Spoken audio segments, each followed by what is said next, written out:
qu'Aide Hachem continue le shiur sur la lune.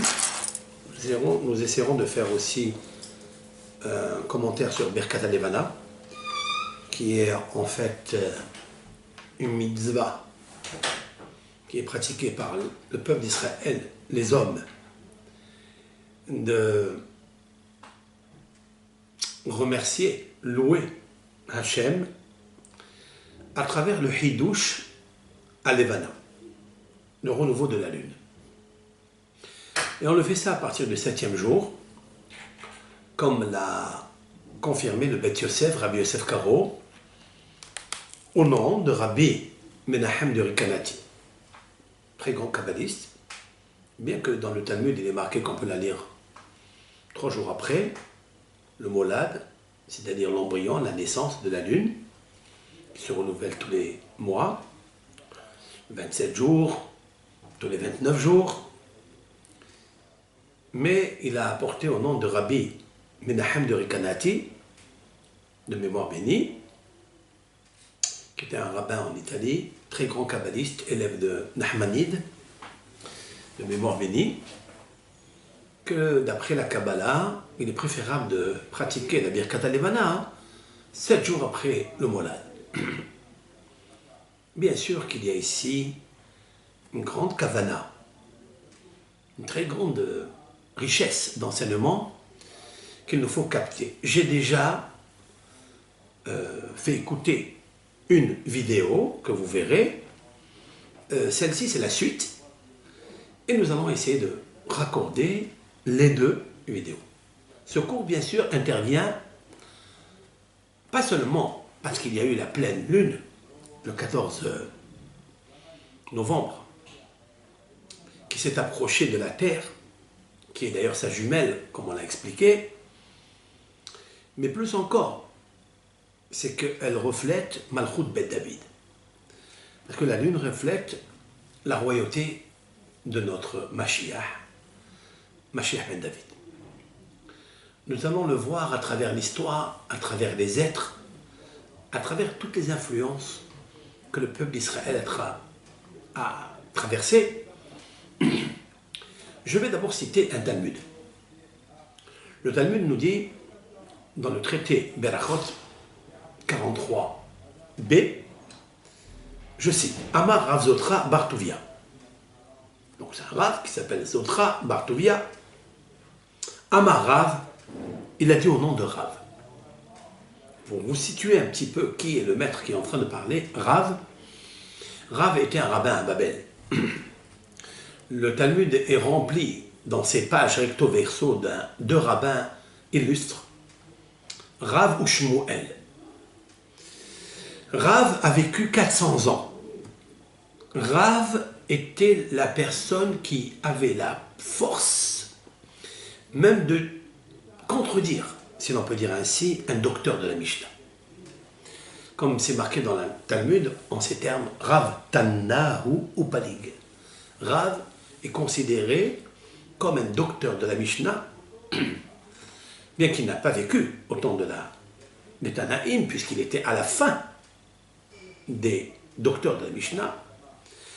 Et Rav avait cette puissance. D'où il a acquis cette puissance? Eh bien, parce que Rav était un kadosh, était un homme très pieux, très saint. Rav a dit que s'il marchait 4 pas sans regarder la terre, sans regarder par terre, c'est considéré pour lui comme s'il avait profané le nom de Hachem. Rav a, dit le Talmud, a vécu 400 ans. Vous savez très bien que ce que dit le Zohar Kadosh. Pourquoi les premiers personnages de la Bible, Methuselah, Adam Arishon, ont vécu des années longues? Parce que la Neshama est la batterie des jours et des prolongations des jours et de la vie, c'est-à-dire des années de l'homme. Plus on a une grande Neshama, et plus la vie est prolongée. Il faut faire un cours à part sur cela. Mais Rav, en tous les cas, a vécu 400 ans lorsqu'il a quitté Babel et il est monté à Yerushalayim, en Israël. On a dit de lui, c'est-à-dire que les rabbins de Jérusalem, d'Eretz Israël, on dit de lui Ari Ala mi Babel. Le lion est monté de Babel. Ça voudrait dire qu'il était très important aux yeux de tous les sages de son époque. Voici ce qu'il déclare dans le traité Berachot, page 43b. La Gemara, elle nous parle là-bas des Shedim, c'est-à-dire des Mazikim. À l'époque de la Gemara, il y avait plusieurs forces négatives qui apparaissaient, qui faisaient du mal. Ce sont les Mazik. Un Mazik, c'est un endommageur. Et un Mazik, c'est comme un ange qui est négatif, qui fait du mal. Un Mazik, donc cet endommageur, peut faire du mal à une personne si elle est seule. C'est pourquoi le Talmud raconte qu'un Talmid Hacham, un homme qui étudie la Torah, qui comprend la Torah, qui est imprégné de la Torah, ne doit pas sortir la nuit tout seul.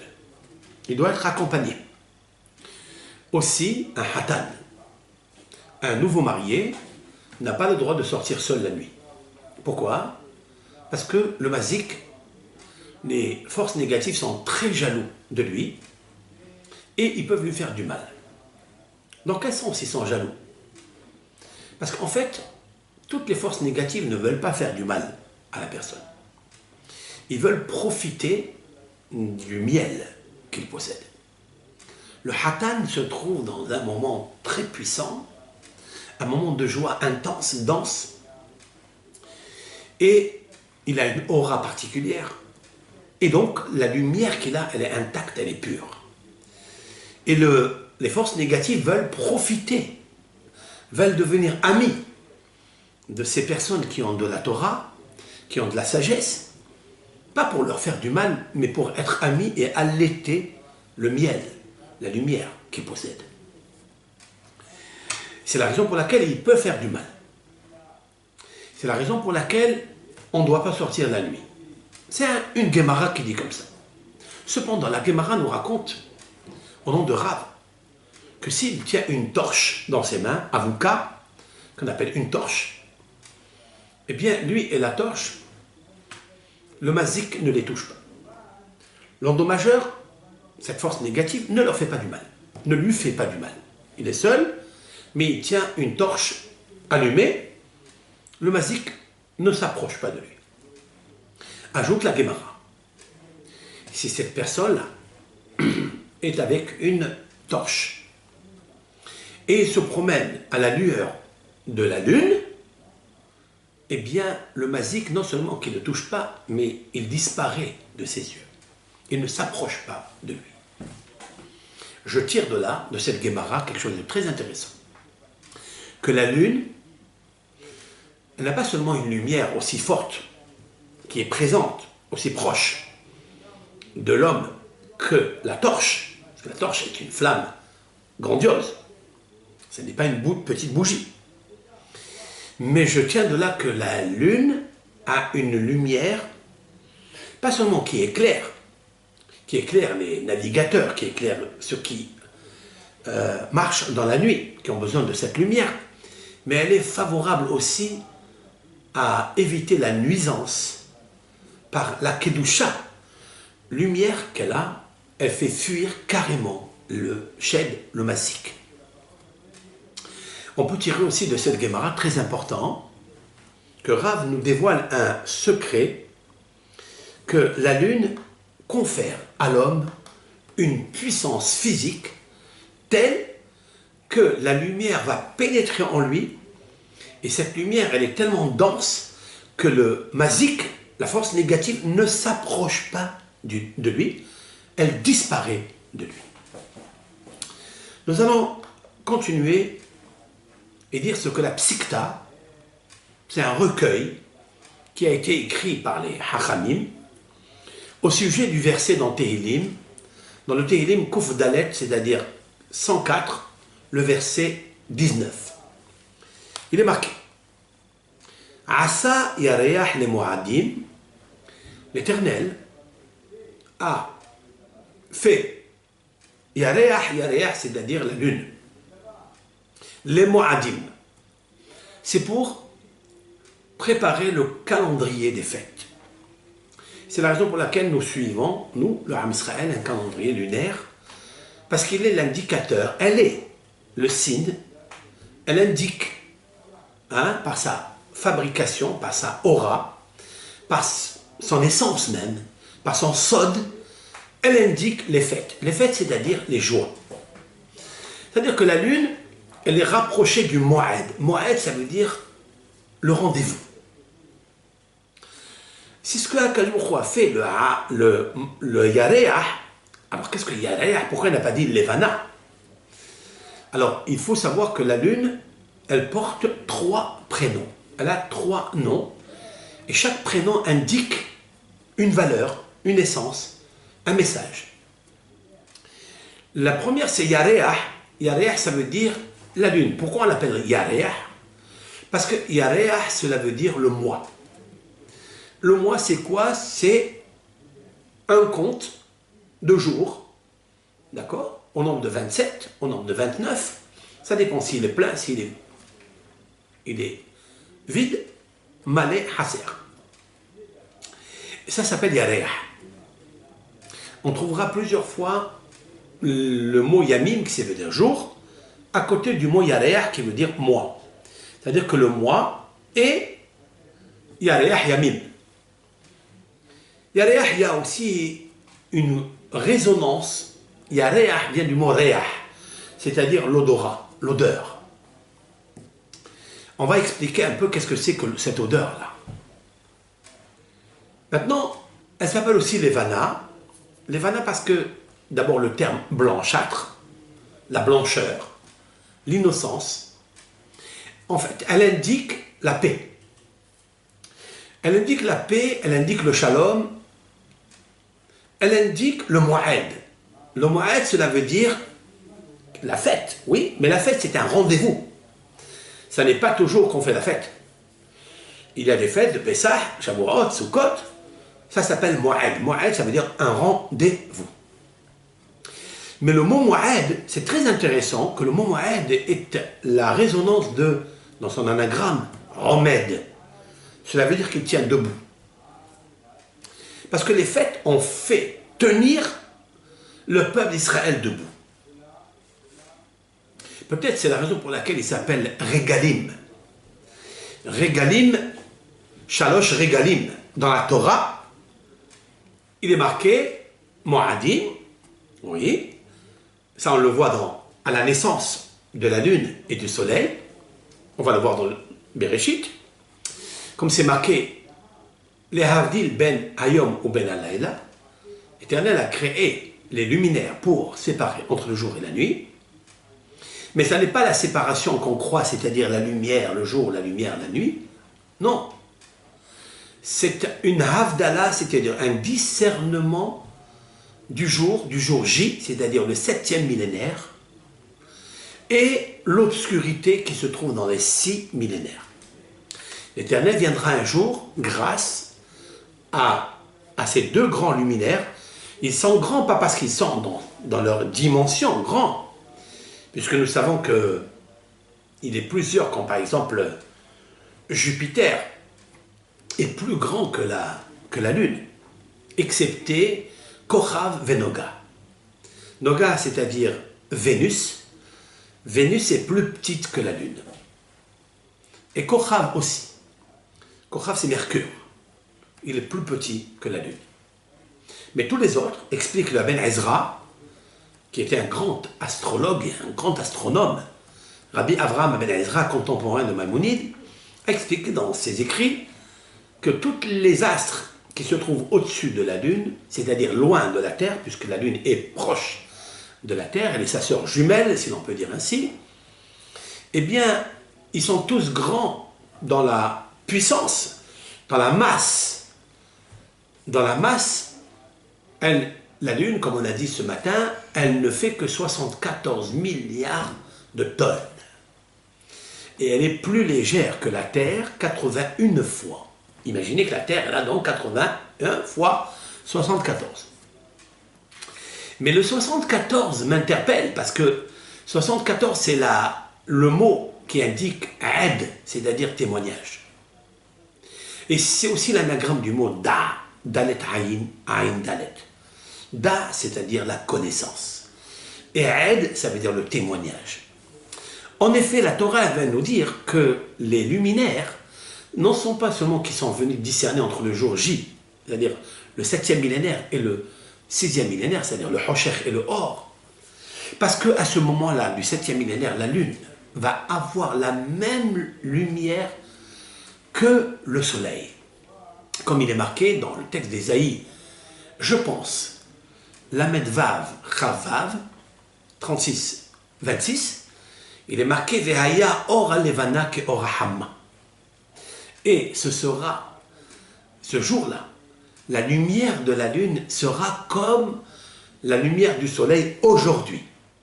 Ve'or Hama, et la lumière du soleil, Yeshiv'ataim, ke'o shiv'atayamim. Il sera 7 fois comme la lumière des 7 jours de la création. C'est très puissant, ce texte, il indique beaucoup de choses. Il ne faut pas à pas convertir, décortiquer chaque passage de prophétie d'Ésaïe qui comporte des messages, des fleuves, des messages de Sodot, de secrets, de la réalité des choses. Pas seulement des chiffres qui sont écrits et indiqués dans la communauté scientifique, astrophysicienne, mais c'est plus encore.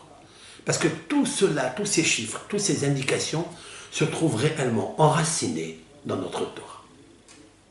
La Torah de Moshe Rabbeinu alayhi salam, qui a reçu de Hachem Yitbarach. Eh bien, il faut savoir que Vehayu les Otot, la Torah continue et nous dit, ils seront pour vous des signes, les Moadim pour les fêtes, les Yamim pour les jours, Ulshanim et pour les années. Chaque Rosh Chodesh, chaque mois, par exemple Chodesh Tishri, c'est Rosh Hashanah, la Shanim, la Yovelin, la Shemitin, la Yerakot, j'explique. C'est-à-dire que c'est l'année, le début de l'année, qui indique les halachot concernant les années, c'est-à-dire pour faire ce qu'on appelle le hibour, c'est-à-dire de rendre une année embolismique ou bissextile. La Shemitine, cela veut dire pour les années de la Shemitah, l'année qu'on laisse la terre abandonnée, sans labourer, sans semer, sans faire donc le travail de la terre. La Yoveline, pour l'année du jubilé, c'est-à-dire la 49e année, appartient à 7 fois 7 années de la Shemitah, encore une fois ce chiffre 7 fois 7, jusqu'à la 49e année, qui est le Yovel, le jubilé, où on doit libérer les esclaves, on doit libérer les terrains, etc., etc. C'est là où on sonne le chauffard de libération pour tout le monde. Et cette libération arrivera un jour, d'accord, qui est le 7e millénaire, où tout se trouvera libéré des menottes, des chaînes, des prisons, des geôles, de la galoute, que la Shekhinah ou la Shekhinah et le peuple d'Israël se trouvent. Donc un jour elle s'appelle Yareach, un jour elle s'appelle Levana, parce qu'il arrivera un moment que le Or à Levana, c'est-à-dire la blancheur, il n'est pas marqué dans Ésaïe, et ça c'est très important de le citer, de le souligner, il n'est pas marqué et ce sera la lumière du Yareach. Non. Yareach, c'est en fait, c'est la rotation de la lune par rapport au jour. Mais Levana, c'est l'astre en lui-même qui s'appelle Levana parce qu'il indique une blancheur. Il indique une paix. Il indique une libération absolue des geôles de la galoute. Et là, ce jour-là, 7e millénaire, sera un jour tellement grandiose. C'est la raison pour laquelle Rosh Hashanah est prépondérant. Parce qu'il indique le jubilé, il indique les 7 fois 7, 49. Et juste avant d'oublier quelque chose, parce que 49, c'est la valeur numérique du mot Moav. Moav étant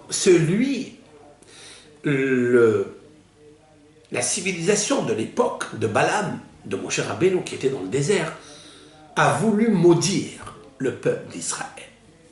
C'est-à-dire, il a voulu en fait maudire le jour où il va naître Lot par ses 2 filles, donner le Mashiach, comme je l'ai expliqué dans mon émission Remez, allusion à Radio JM, que vous avez vu d'ailleurs la vidéo.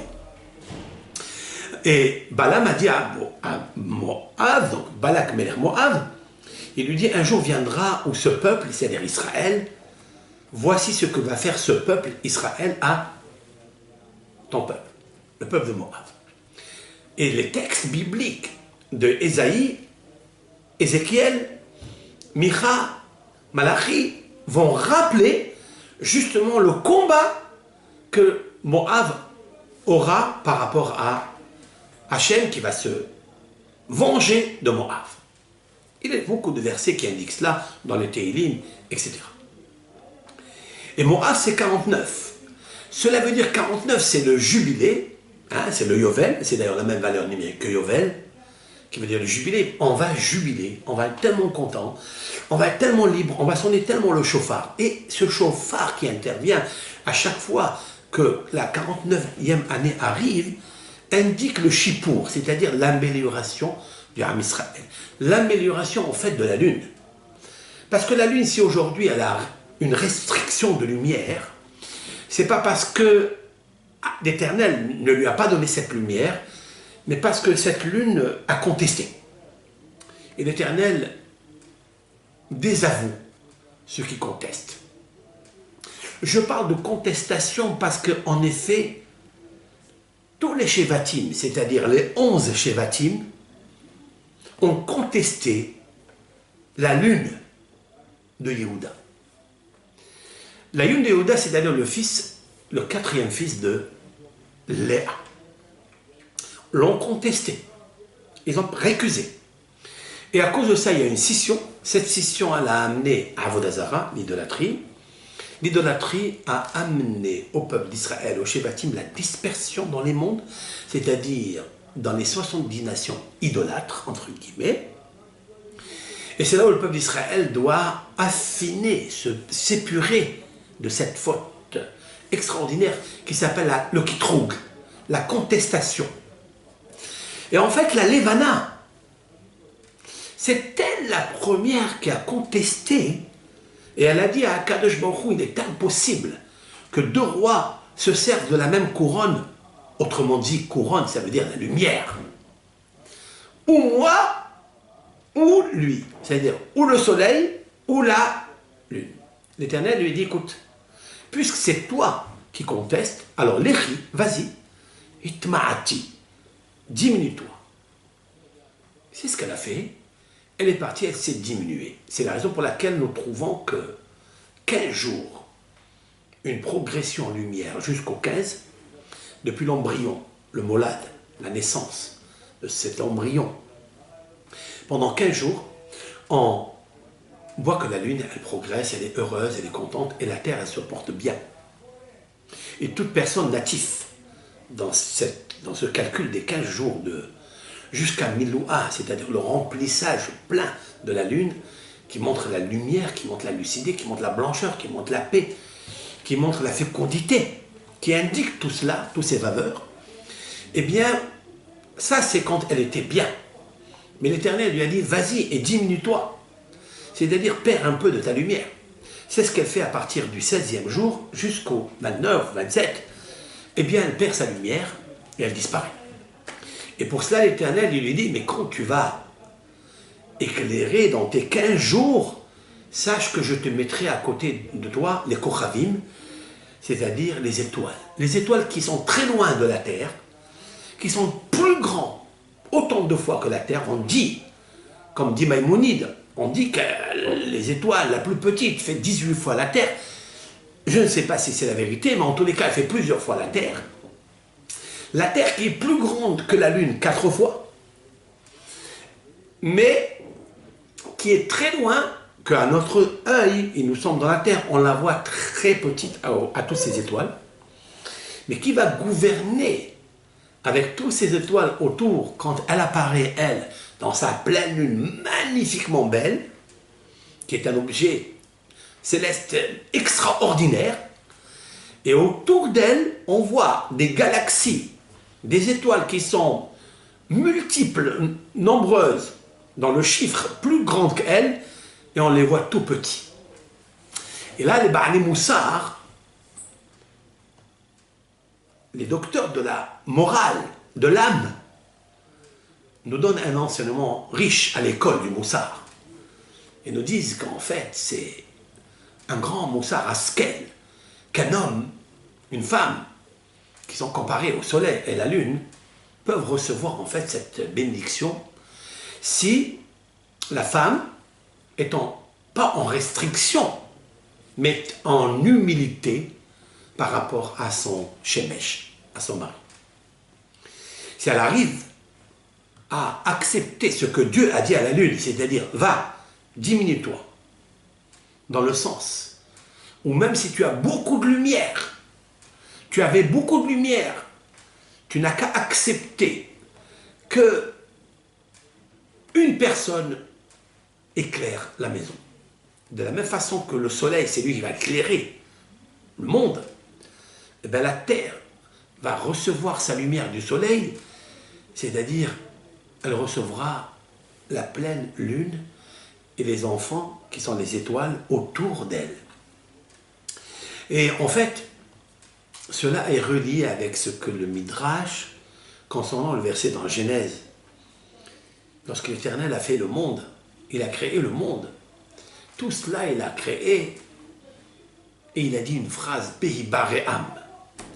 Behi Bare'am, c'est-à-dire quand il les a créés, c'est un mot où les sages immédiatement ont remarqué que le mot Behi Bare'am est l'anagramme du mot Be'avraham.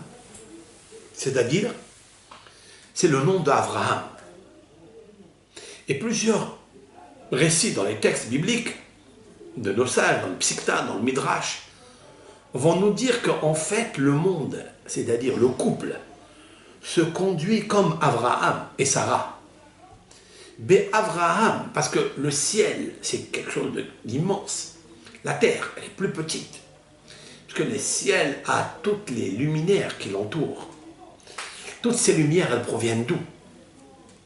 Est-ce que là, il y a un compteur EDF qui paye toutes ces lumières-là? D'où vient cette lumière? Il nous faut savoir que toutes ces lumières qui éclairent la Terre, qui est une planète obscure, une planète qui est inerte, s'il n'y avait pas l'eau, s'il n'y avait pas les océans, la Terre ne peut pas vivre.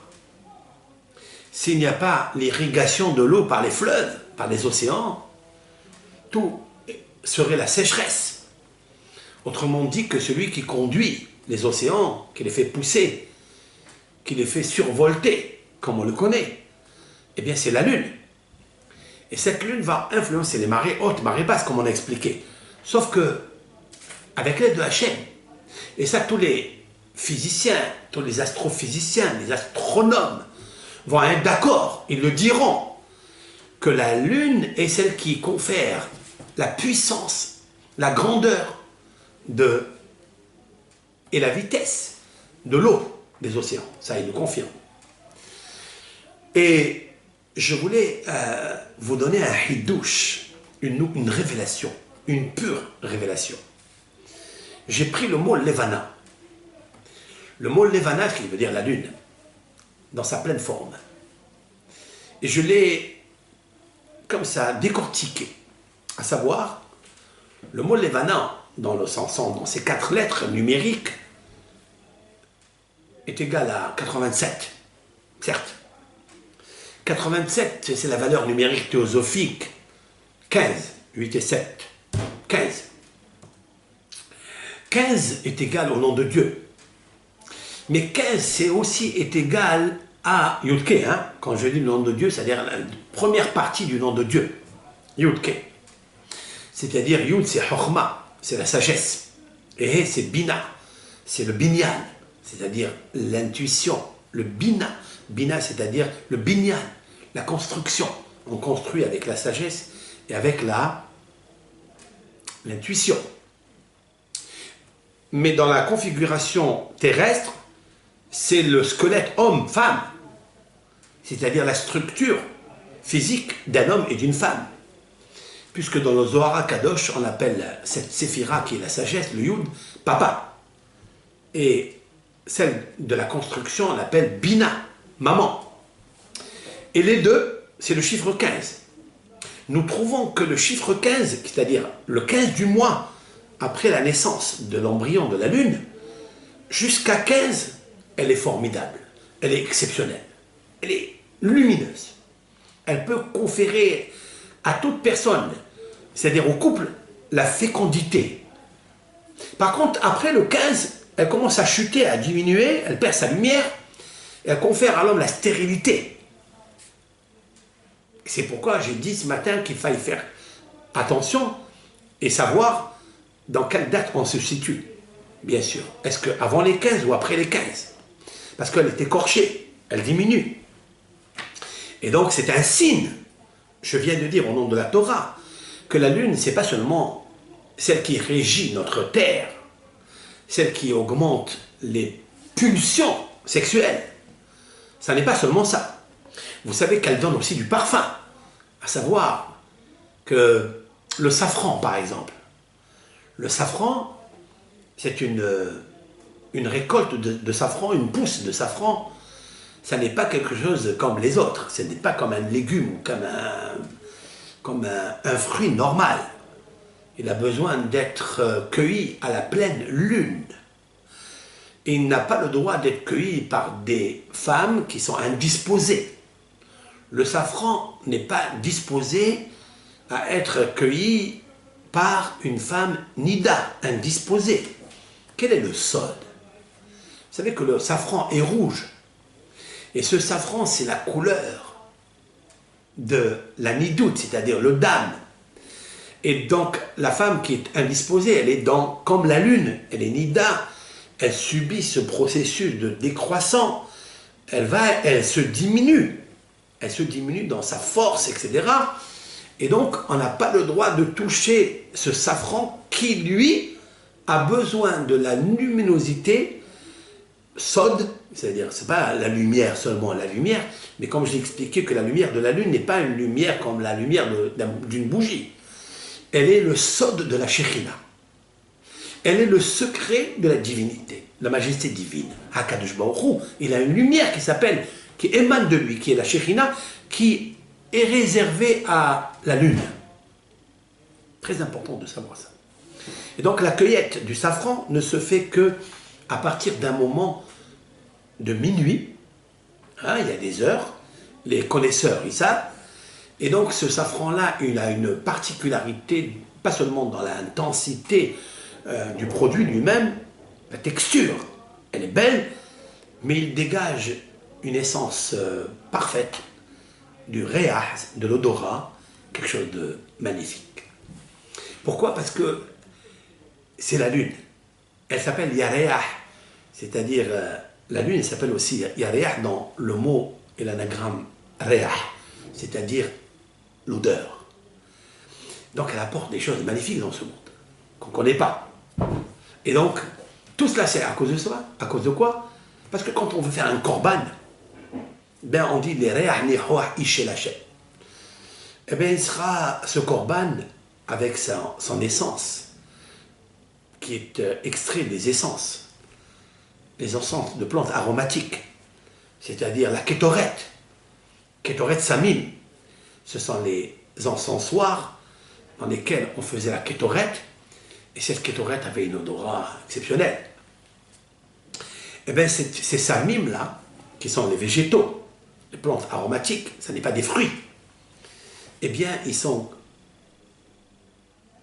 commandés, gérés par lumière électrique de la Shekhinah, de la lune. Parce que vous croyez que la lune qu'on voit ici, c'est elle qui porte la lumière?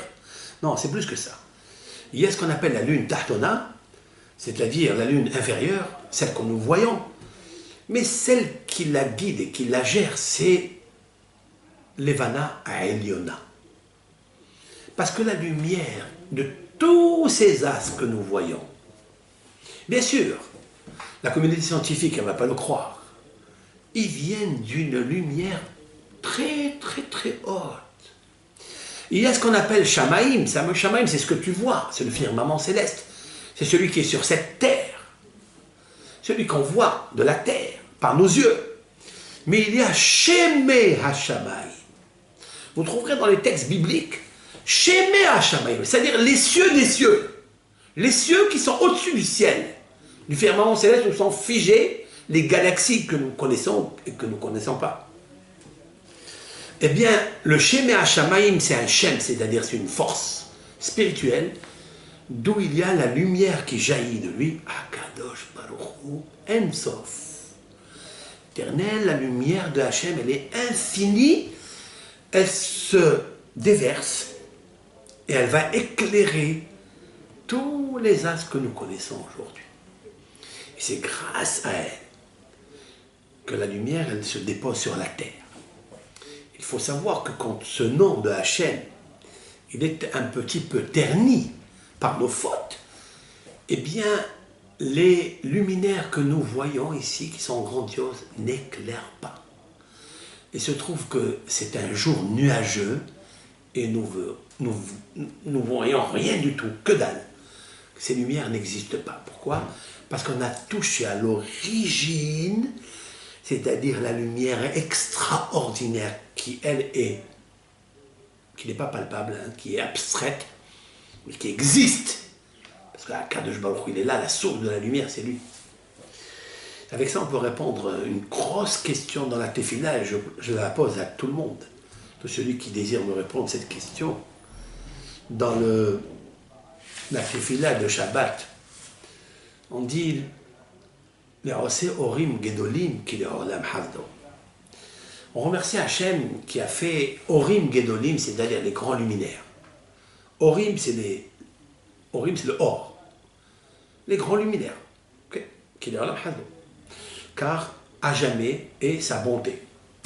Après, immédiatement, on dit Et à Shemesh les Mushet Ayom, et à Kochavim les Mushet Ayom.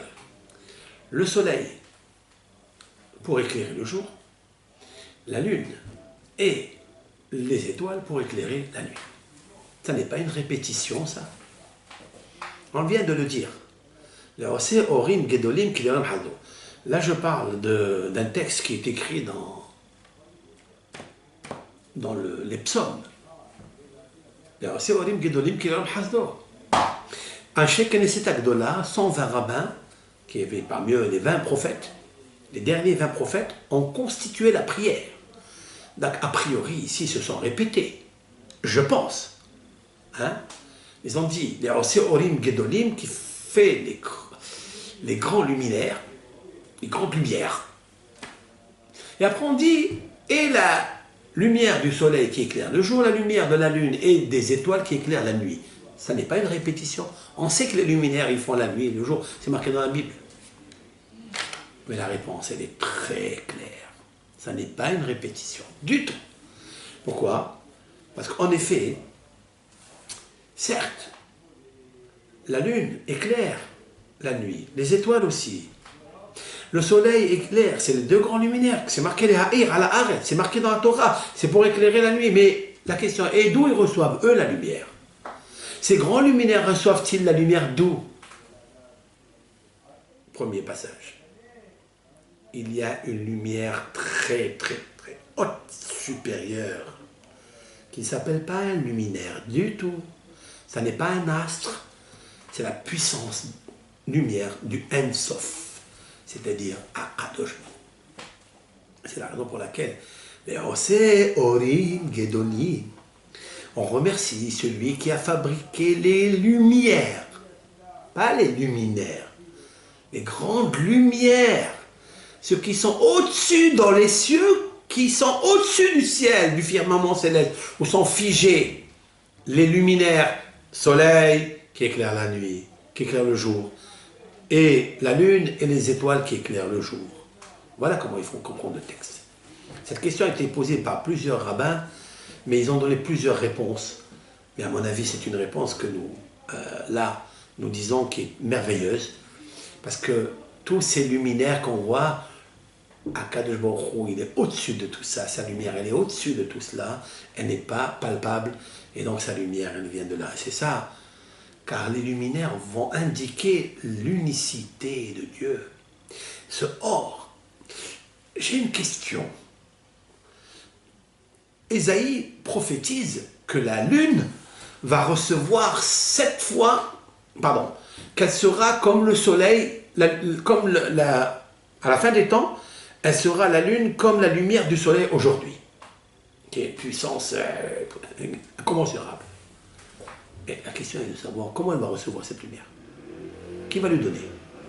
Si la nature a figé depuis, d'après les scientifiques, des milliards d'années, que la lumière de la lune et du soleil, etc., pourquoi elle va augmenter? Pourquoi elle va devenir comme la lumière du soleil? C'est possible ça? Bien sûr que oui, c'est possible. Ça, les astrophysiciens ne comprennent pas, parce qu'il faut la Emouna. Le Ham Israël, lui, comprendra ça. Parce que le 7e millénaire, c'est au-dessus de toutes les lumières. Le 7e millénaire va obtenir sa lumière de la source de la lumière qui a été cachée dans Maaseh Bereshit. Cette lumière qui a été cachée, celle de Akadosh Baruch Hu qui a été cachée, qui ne servira que le jour J. Le 7e millénaire, eh bien cette lumière, c'est elle qui va donner une naissance à une lumière colossale que jusqu'à aujourd'hui, on n'a pas connue. Elle ne sera que le 7e millénaire. Et le soleil, lui, il recevra une lumière qui est encore puissante 7 fois, comme les 7 jours de la création. La lumière qui éclairait le 7e millénaire. Donc on voit de là qu'il existe une lumière qui est cachée, ça s'appelle en hébreu Orim Gedolim, qui est la source première, l'ADN lumière, qui est le Willy, d'après ce qu'ils disent les Grecs. Ils s'appellent ça le Willy, Yuli, ou l'atome, je ne sais pas comment on appelle ça en physique, etc. Eh bien, toute cette lumière-là, c'est elle qui apparaîtra. Et de là, de cette lumière-là, naîtra la lumière du Mashiach Tzidkenu. Et donc, on voit de là que Am Israël doit reconnaître que le 7, c'est ce chiffre-là, le 87, qui est le chiffre théosophique réduit, quoi. Le 15, ce sont les 15 jours de la pleine lune, de la beauté de la lune, qui confèrent toutes les bonnes choses, tous les bons cadeaux que Hachem nous envoie. Mais maintenant, je vais vous dire quelque chose. J'ai pris le mot Levana, Bimiloua, c'est-à-dire dans son essor le plus large, à savoir ce qui est la correspondance phonétique déployée. Autrement dit, Levana, ça s'inscrit Lamed. Je n'ai pas de tableau ici. Lamed. Lamed, donc on lit Levana, Lamed. Lamed s'inscrit Lamed, même Dalet. Après, vous avez le Bet. Bet s'inscrit Bet Yuta. Après, vous avez le Nun. Nun, Vav, Nun. Après, vous avez le He et le Aleph. Je peux remplir le He soit par un remplissage de la lettre Aleph, soit par le Yud, soit par le He. Je vais les remplir uniquement avec He, Aleph. Qu'est-ce que ça donne? Ça me donne un chiffre 598. Voici le chiffre que j'ai obtenu dans mes mains. 598. Il correspond à quoi? C'est incroyable. Ça veut dire en français, en anglais, dans toutes les langues que nous connaissons, les 70 langues, à part le Lashon HaKodesh, la langue sacrée de la création, on ne peut pas obtenir des chiffres comme ça. Quand vous dites A, c'est A. Quand vous dites B, c'est B, c'est une lettre.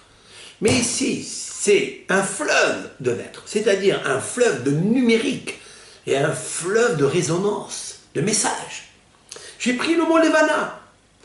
Donc, dans sa phonétique déployée, il obtient, donc dans ce terme, comme je l'ai fait maintenant, dans cet ordre, il obtient 598. À quoi il correspond? Je suis allé chercher. Il correspond à une phrase écrite dans la Bible, quelque chose de magnifique. Là où les scientifiques resteront tohu vavohu, stupéfaits, ébahis de ça.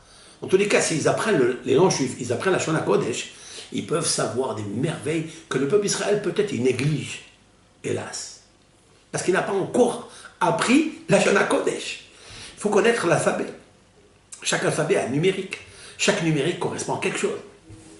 Eh bien, j'ai obtenu quoi? 598 est égal et hamaim bayamim. J'explique. L'Éternel a créé les océans. Il a créé l'eau dans l'océan. Il a créé les poissons qui vont se multiplier comme c'est marqué dans le texte. Il leur a dit aux poissons, pérouez-vous, multipliez-vous, fructifiez-vous, ou mil'u et hamaim bayamim, et remplissez et hamaim, l'eau, bayamim, dans les océans.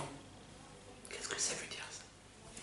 Qui gère, même d'après les scientifiques, qui gère la fécondité, la multiplicité de l'eau des océans? C'est qui? Ils ont dit que c'est la Lune. Mais combien c'est vrai dans notre Torah?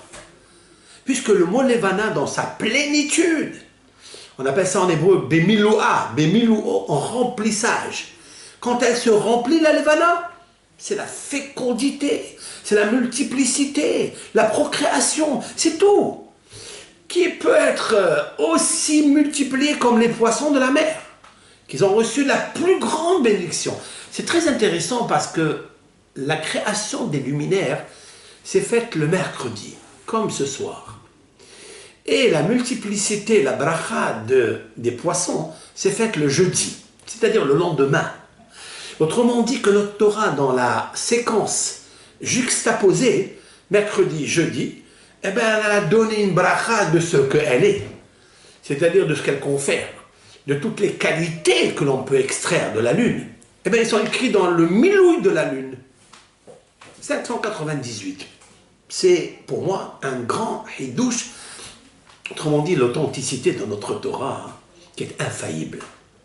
Elle ne fera jamais faillite. Elle n'a jamais déposé son bilan. Mais moi, ce qui me fascine, c'est la puissance du sod de la Torah. Et donc, ce mot Levana, qui contient 4 lettres, et qu'on a rempli plusieurs lettres, parce que c'est ça le Lashon HaKodesh. Le Lashon HaKodesh, ça n'est pas un fleuve qui reste inerte, qui reste stagnant. C'est un fleuve qui se déverse. Comme il est marqué dans la Torah, Venahar yotze me'Eden. Et le fleuve sort de Eden, la Shkot, pour irriguer.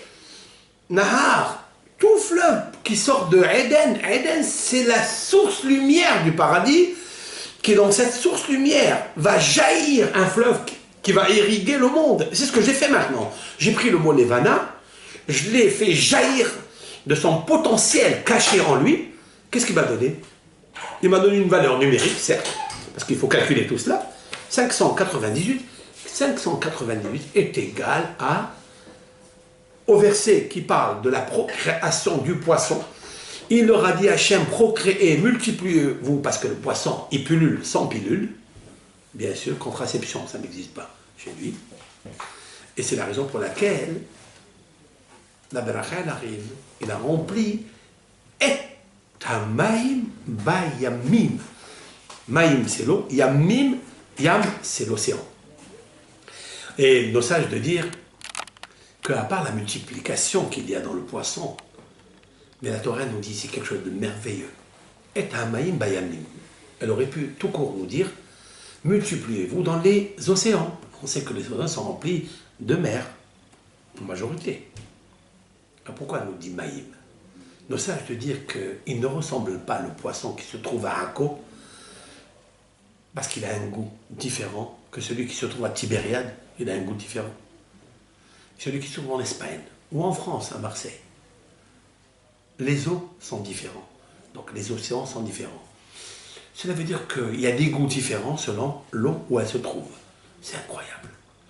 Et c'est là que je suis encore plus fasciné de notre Torah, parce que la Torah nous dit que la Levana, c'est elle qui gère tout cela.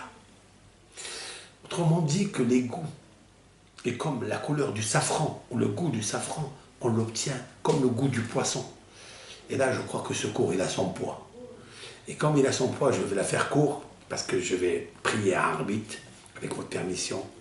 Je termine donc le cours ici. Que la Kadosh Baruch Hu nous donne la force de continuer ces shiurim pour diffuser au maximum la grandeur de notre sainte Torah. Baruch Shelo Asamin Goy. Merci l'Éternel, qui m'a fait juif et qui m'a donné cette Torah merveilleuse, qui est la Torah de la vérité. Plein de secrets, plein de vivacité.